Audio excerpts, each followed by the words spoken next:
Ultimate Browns show, and I got Browns legend Leroy Horde in the building. Now, this is going to be tricky because we both long-winded, and this is a 30-minute show, so that's why.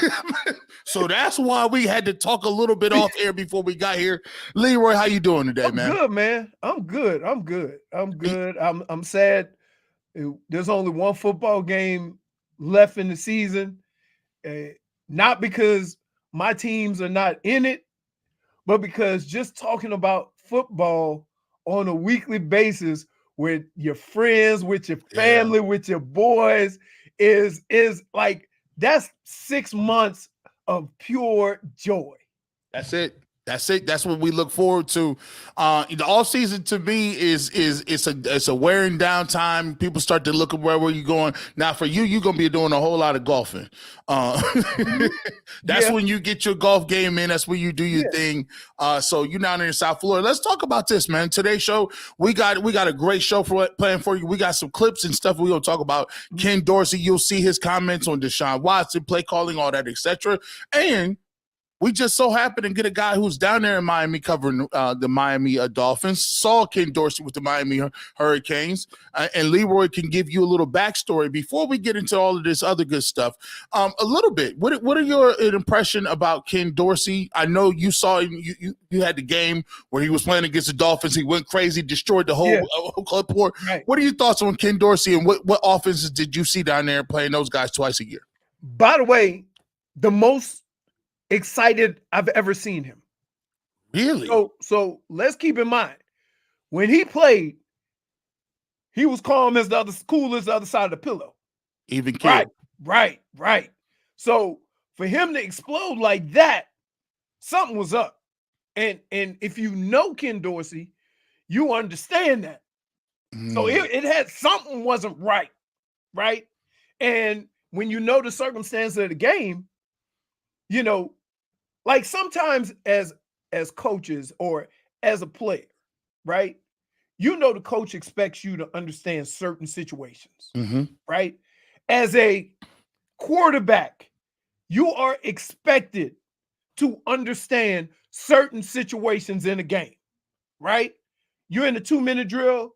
Is it better to throw this 3-yard pass or just throw it out of bounds, right? These are the things that they expect you as a leader of the offense to be able to understand. So with all that chaos going on, with all this stuff going on, I think as a quarterback, Ken Dorsey got frustrated at that situation because you're probably talking about a guy who that would never happen to. Yeah. You see what I'm saying? And that's probably where he just lost his mind. How can a quarterback not know in this situation what to do? Now, sometimes you lose track of time. But as the quarterback, as the leader of the team, there's one guy besides the head coach that's supposed to understand the circumstance in which his team is in.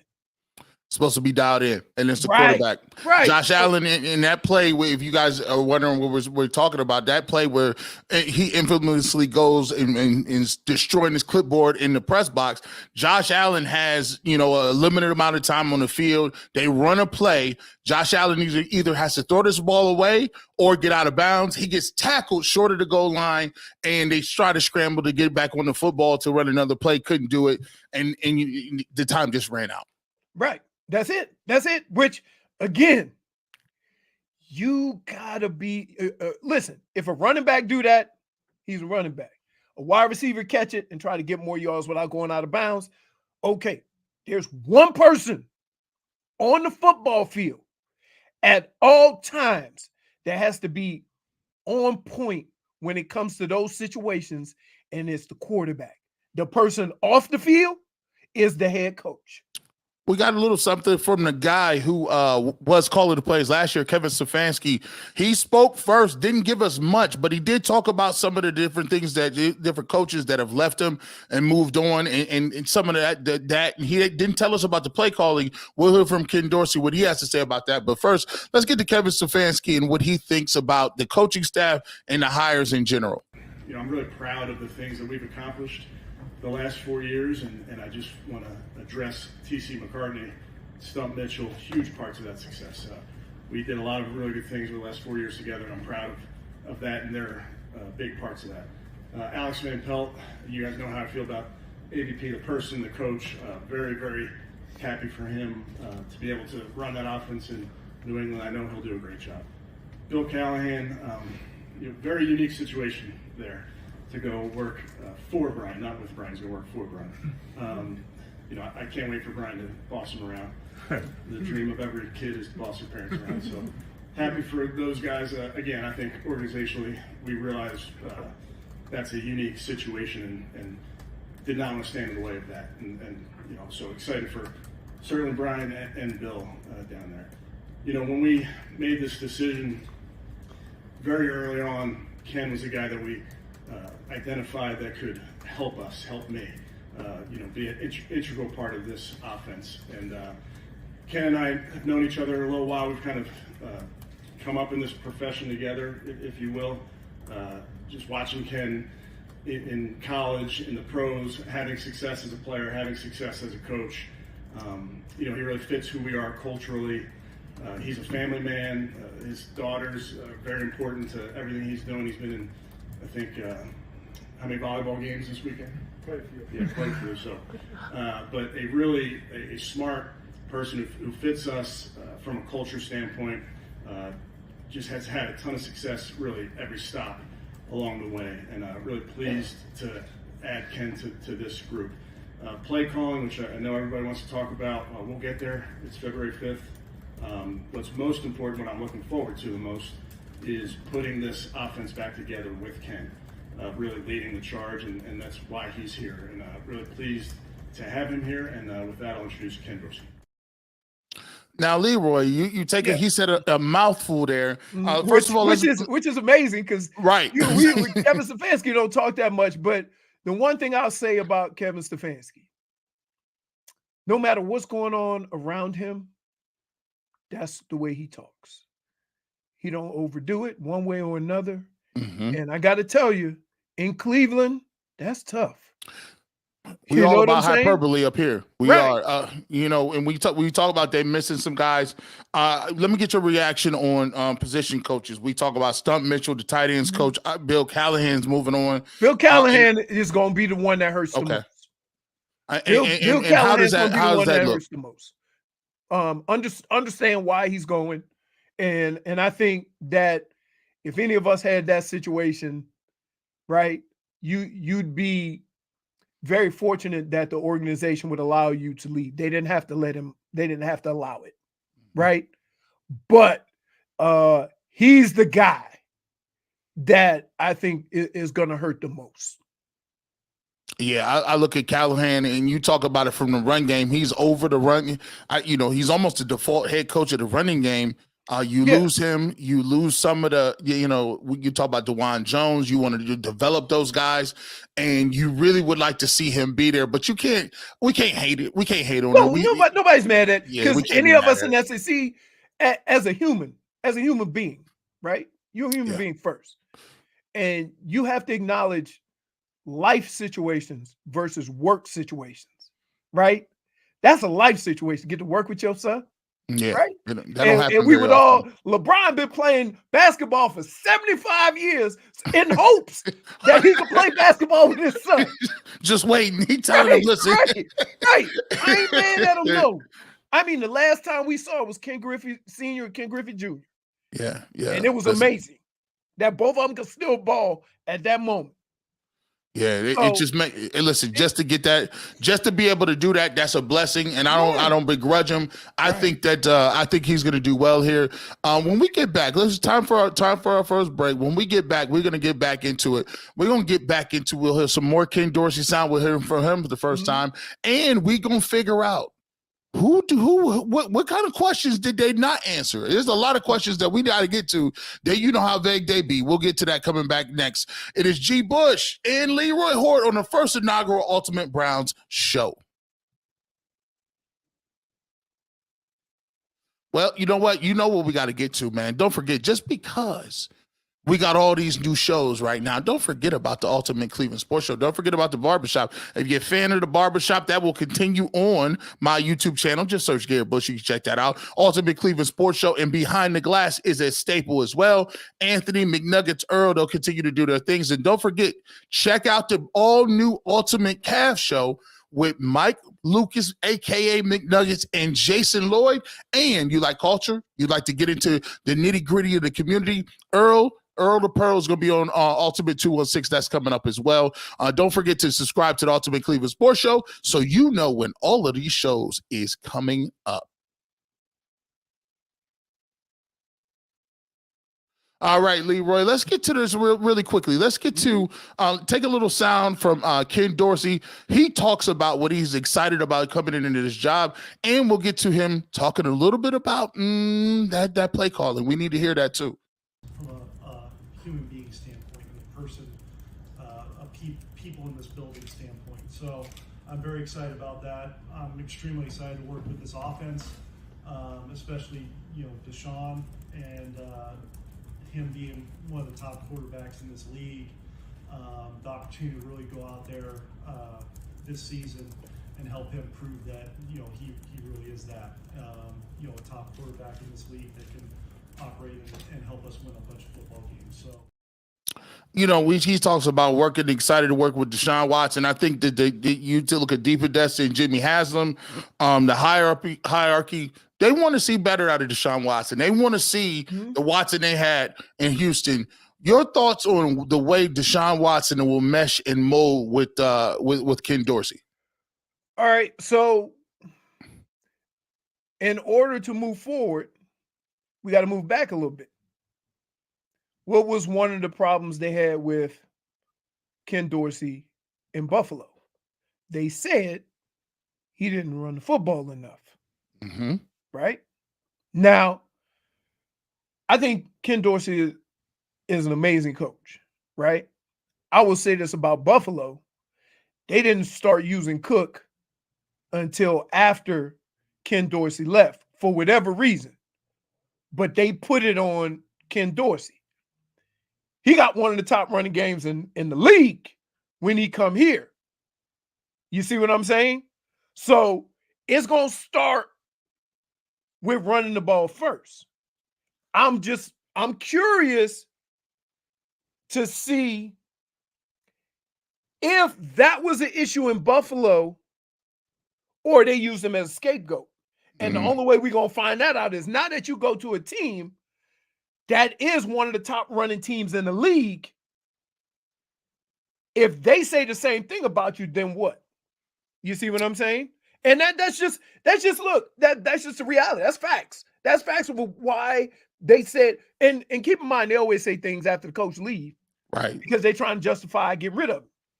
So I'm not just gonna put it on him, but I am curious because there's a lot of offensive coordinators this time, in this new wave of football coaching that are reluctant to do ground and pound and play action. Yes, they very reductive. Right. And so we've said it with Kevin Stefanski. So I'm curious as to how that dynamic is going to work. That being said, Josh Allen wasn't having a bad year. And here's the thing. Though, Bush. Okay. You putting the ball in your star's hands, and you got a bigger Brett Favre. And you know what I mean? That he going to score a bunch of touchdowns. But he going to throw you too. Right. So is that why they wanted to run the ball more? Because they wanted to kind of take a little bit of that out of his hands? See, we got to look at all that. Because look, as great as Brett Favre was, as great as his arm was, everybody that played football against Brett Favre knew this. He might throw for 400, but when it got to the crunch time in the game, he going to throw you one. And the only time it didn't happen was 1 year. And he won the Super Bowl one time. Let me ask you about the Deshaun Watson, man. I've been noticing Deshaun been very He's been out here a little bit. Listen, last year we wasn't seeing him in the podcast. Yeah. He's talking more. He's being more vocal. To me, listen, I don't have no problem with changes. I don't have no problem with the collaboration. The thing I've always said, for one, with Leroy, was that Deshaun Watson, for him to get back to where he is, he gotta play free, and his mind gotta be free, and he gotta stop trying to, like, some people ain't gonna like him, some people will. But to him to get back to throwing and playing as a football player, an elite athlete, he has to get back to zoning out and concentrating on the game. When you've been around really, truly great athletes and truly great playmakers, how were they when it came to tuning stuff out and just playing their game? Here's when I became the best version of me. When I could get up in the morning and know that I was going to do everything to be the best that I could be on that day and not give a damn what nobody thought. You see what I'm saying? Yeah. Because the only time you ever have a problem with what's going on in your life is not when somebody else say it, but how you feel about yourself. You see what I'm saying? That's a well, good you gotta look at that mirror. Right. And when I get up in the morning and I say, you know what, I'm gonna do everything I can to be a good man, a good husband, a good father. I'm gonna do what's right and not what's just right for me. Right? Yeah. Yeah. Go to sleep at night, mission accomplished. And I don't care what people think. Listen, I talk a lot. I'm brash. I tell it like it is. And I ain't got to worry about it because I ain't never hurt nobody's feelings. You see what I'm saying? I don't need a clip. I don't need, a click on Twitter or whatever by saying something outrageous. Yeah. I don't need that. So the more comfortable he can get being who he is and comfortable with where he's been to where he's going, the better he's going to perform on the field. But if you go out on that field and you trying to please this person and trying to be the quarterback this guy is and trying to be in the quarterback, that's what I love about Lamar Jackson. He keeps it. He's just him. Everything he does and says is all about being Lamar Jackson, not about being a quarterback in the NFL. And if you don't like it, the hell with you. Let's get to this, Leroy. Let's hear what Ken Dorsey had to say about these play calling. And I thought it was interesting. Listen, I need to use this. I need to use this PowerPoint when I need to get out of something. It's called saying something without saying nothing. Let's get to him. More interested about, okay, what can I do to help this team win? More so than anything else. And that's the only thing that matters to me. So whether Kevin's calling it, I'm calling it, that's, to me, the most important thing is us as a team. So now, if Kevin's calling, what can I do? I can do my job to as high of ability as humanly possible. I can get Deshaun ready to play each and every week. I can get our room ready to play each and every week because we got a great room, and I'm sure we'll add to that. And then I can help develop a game plan that's going to help us be multiple, attack a defense in different ways, be aggressive, and be, elite in what we do. And that's the most important thing to me, just doing that to make sure if I'm in that role, hey, I'm going to do that at an extremely high level. Have you spoken? Boy, listen, we got to get back to this. You said something before we started this show, and you said, G. Bush, you know what's wrong? In the league, play calling is overrated sometimes. Break this down to these folks. This is crazy. Let me explain something to everybody. So on Wednesday, you go through first and second down. Thursday, you go through third down, third and long, and different situations. Friday is 2-minute and goal line, right? And you come up with like 5 or 6 plays for each situation, right? This is collectively that the coaches go over when they in there till 10:30, 11 o'clock at night, right? On game day, when you get in 3rd and 5, All of us, players, coaches, everybody, we going to our memory banks and our study and our film work to those 4 or 5 plays that we have prepared for during the week. So when the coach call a play, everybody knows what the play is. Everybody knows what's coming, right? Please stop making it like it's ridiculous. When you have a whole bunch of plays in a certain situation fail, it's 1 or 2 reasons. Poor execution or bad planning during the week. But it ain't because of the play calling on Sunday. Say that again. Say. So this is crazy because this is fascinating when you say, because the plan is already in. Yes. If you game plan wrong, ain't nothing you can change. You can't go get new. You can. You changing, and this is game planning and changing during the game at halftime, making some adjustments. You see what I'm saying? You see how we thought they were going to be doing this. Is what our film study showed. They're doing this a little bit, so we got to make this adjustment. Maybe running away from this guy, he's shading over this side or this. This is how the game goes back and forth. But still, we all know the plays, Bush. We all know the plays. You got a game plan. You studying film. You watch. You having all these dumb meetings that I damn near fell asleep in half of them because we going over the same 4 or 5 plays for certain situations. So when they say this, why is he calling that play? Right? It's not. We all know what the plays are going to be because that's what we prepare for during the week. Now I tell you a story. We played Bill Belichick was our coach. Mm-hmm. We was in the second quarter, and we wasn't having a whole bunch of success offensively, but we couldn't sustain drives because we get to a point and it stalled. Mm-hmm. And it was like right around midfield, and they start changing, playing more aggressive defensively. And Bill came to the sideline offensively, right? He was just, and the head coach said, "Hey guys, I know this is what we worked on all week. Throw that away. They doing something differently. Remember what we did 4 weeks ago? Let me refresh your memory. Yeah, we got it. Draw okay, it up. Yep, boom. Went out and it worked. That's football.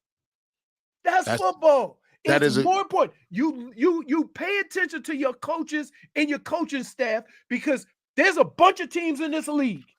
And I'm going to tell you, it's Miami, right? They come out and they game plan is barn burner. Right? But against the better teams, when they go in at halftime and make adjustments and they come out, they get stifled because of the in-game adjustments. Coaches got to learn too. Listen, when we get back, we're going to get to, we got some fan questions. This is a new segment that we're going to start. We got the fan section, segment with questions, comments, and answers from Leroy. We got a voicemail specifically for you, Leroy. Coming back, we'll talk about that, and then we'll put a bow on it. I told you to go quick. We'll put a bow on it. We'll talk about the takeaways and whether do you think Ken Dorsey is an upgrade from AVP. When we get back, we'll do it. It's the Ultimate Cleveland Browns Show. You know what? Listen, stop playing. You know what is not done?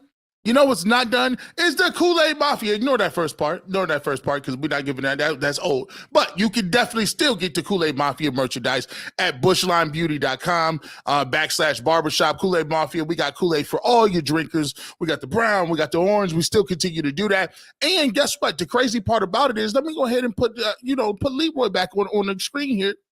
See, they don't know, Leroy. I got some other exclusive gear. Leroy had the opportunity. I had to see. He got the exclusive. Let me tell you this, Butch. It was a little chilly too. Like last couple of weekends, I was like, we got the on that golf course, baby. We got the Nike track joints coming up, and you know what I'm saying. We got those. I'm gonna start. Them is VIP joints. We'll put them out. Them is real. They're a little pricey, but for your blood. But they get it done. Leroy and his wife got one, and I'm sure they turn heads on that golf course. Oh yeah. They say, what is that? A barbershop? I say, yes, sir. Yes, sir. That's what it is. But we're gonna be coming soon to you at a place near you, and it's all courtesy of G Bush and a barbershop. But let's go ahead and do this, man. We got let's do a segment we like to call our fan mail. If you guys want to get in and do our fan mail questions and comments for our pros. See, the great thing about this show is I want to get on Mondays. I'm trying to get as many different Browns legends and NFL guys to come in and so we can pick their brains on stuff. Coming up next, I believe that's when is that? Hold on. 12. Yes, that's the 12th. The 12th, we got Jerry Ball of the Detroit Lions and the Cleveland Browns defensive tackle. He'll be in the building with me. And if you want to get to send Jerry some comments and questions, you can send your questions and comments by calling the Ultimate Browns hotline below.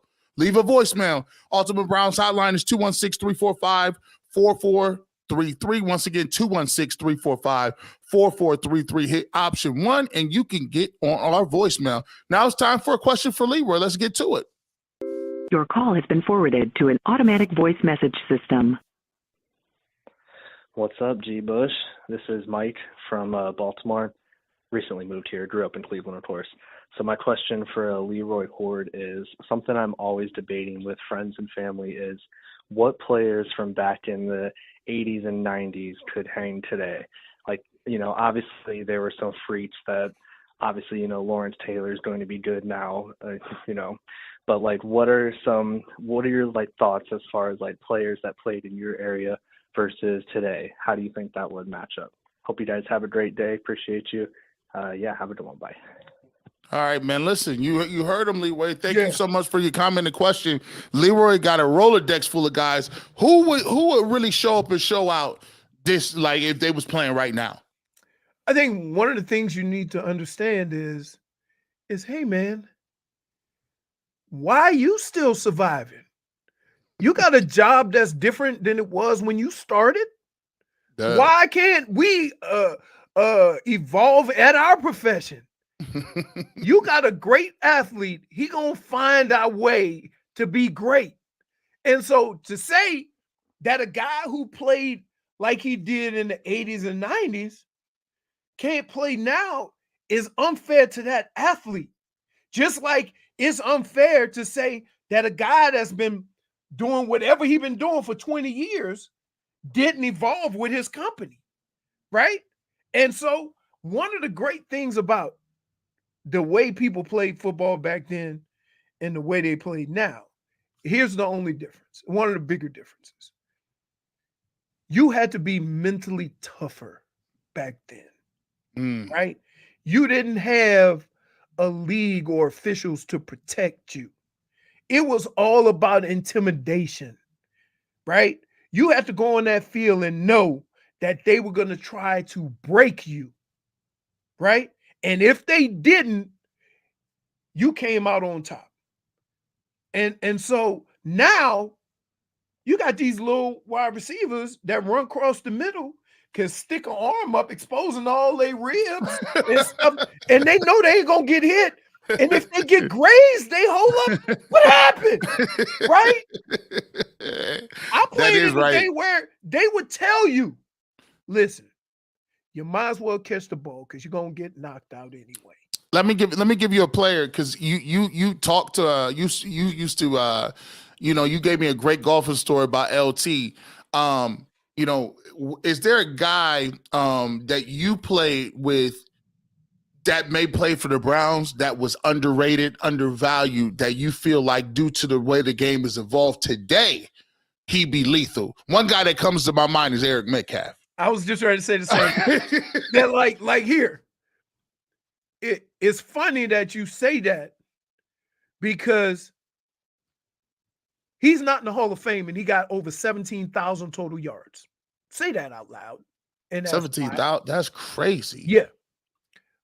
Here's the thing about Eric. To me, he didn't run as hard, but he was more elusive. Mm-hmm. He was the first Christian McCaffrey. Yeah, that's what I'm saying. They tried to use him in every possible way because think about this. Metcalf would run the football, play running back. Then he went to Atlanta and played slot receiver and had over 100 catches. Like, you want to talk about a complete offensive player that nowadays they would have used him like Debo Samuels, Christian McCaffrey, Alvin Kamara. But back then they were scared to. Man. You see what I mean? So he would have been more productive now in today's football, Yeah. right? And that's what's crazy. We tend to look at it and go, "Oh, he would never been able to do that then. You do that now." No, you're right. He would have did more because they wouldn't have been too embarrassed to put a 190-pound guy in the backfield and have him run around and be a playmaker. That game, that's what football is right now. That game, he ran back them 2 kicks against the Steelers. Yeah. And word is he had a hamstring injury. Didn't even know he was going to play that game. And he ran back 2 punts. And by the way, don't nobody take punts back. Like ain't nobody running no punts back like that. He was back then. One of the most incredible things I seen, I think it was my rookie year. We were playing the Jets, right? And he caught either a punt or a kickoff. And by the time he got to midfield, he was throwing up the deuces. I was like, what is this? And it looked so smooth. He was running easy too. Yeah, I was like, we ran striders one day. And I'm like, I said, I want to punch you in the eye. He said, why? I said, because why am I struggling running? And you just look like it ain't no big deal. He said, because I ran track. You learn how to breathe and run. That's so crazy. Leroy, we out of time. I'm going to tell you what, man. Look, I can sit here and talk to this man for hours and just hang out and just hear stories, man. I want to thank you for being a part of the first inaugural show. And by the way, give me a name or two of somebody that you want to see on the show that we're going to get on the show. That'll be a great opportunity to spread the knowledge and kick some game on here too. Well, you got my boy Big Baller. Hey, let me tell you something. Jerry Baller's original Big Baller brand. Right? Yeah. Hey, taste infringement. Right. Yeah. Tasty, we got him on Monday. You could try Metcalf. He got some stories now. We definitely gonna get him. We definitely gonna get him. But there's a lot of dudes that, you know, the crazy thing about it is that if you ask them all that question, they'll say, man, Leroy runs his mouth. You got to get him on. Right, we already got Leroy. He shut it down. We had to put the mic out. We had to put the microphone out, man. Yeah. So we would definitely get to those. Hey, guys, put it down in the comment section. Make sure you put it in the comment section who you guys want to see. We'll get them on the show on Mondays. And then Fridays, we'll do some. We have the opportunity. We got the ability to do live call-in. So we're going to work to see if we get some live calls on Friday. We'll see how that works. But with that being said, we want to thank everybody for joining the first inaugural Ultimate Brown Show. Make sure you check us out, subscribe to the channel so you don't miss any of our content. With that being said, we'll see you Friday at 5. Peace.